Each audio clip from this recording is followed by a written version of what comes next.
I would say I am extremely disappointed with respect to the decision that the country of China has made in further increasing their temporary tariffs on our canola seeds, which will add to the existing tariffs on canola oil and meal. This is a response to the government's tariffs on Chinese electric vehicles largely, and China's decision to impose preliminary anti-dumping duties, or what we would call temporary tariffs, is set at 75.8%. That's on Canadian canola seed as of August the 14th, this Thursday. That will have a devastating impact on the price points for Saskatchewan's canola industry, and I would say ultimately Saskatchewan's ag producers.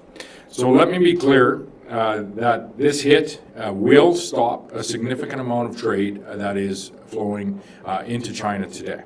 This comes on top of the decision that China made in March of this year to impose 100% tariffs on Canadian canola oil, canola meal, as well as pea imports, and added to that some pork and seafood exports as well. Beijing has also announced an anti-dumping probe for Canadian imports of pea starch, of which they will be working on in the weeks and months into the future. That is another potential impact for Western Canadian ag producers that we just simply can't withstand at this moment. This announcement, and I would say that the timing of this announcement is in particularly hard on our ag producers in this province and across Canada, as they are hard at work starting their harvest procedures and getting their harvest underway. We've estimated about 12 million acres of canola is seeded in Saskatchewan just this year, and the Canadian canola industry is about $43 to $45 billion each and every year.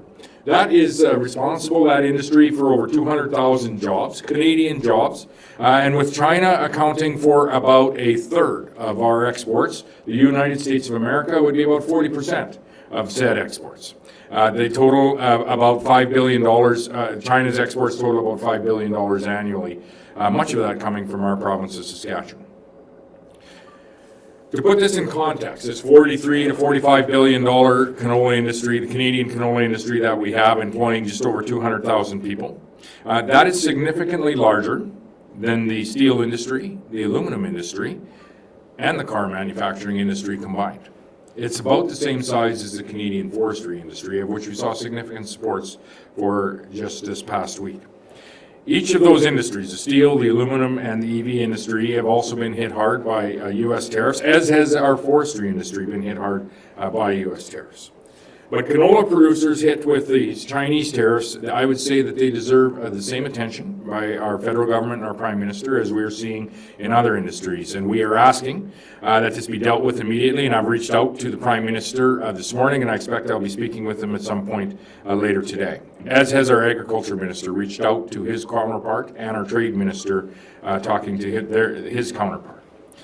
We've been asking our federal government and Prime Minister Carney to engage at the highest level since the federal election. And for over a year now, we've been asking the federal government to engage with China and start the advancement of those conversations to find our way to a solid and secure trade environment moving forward.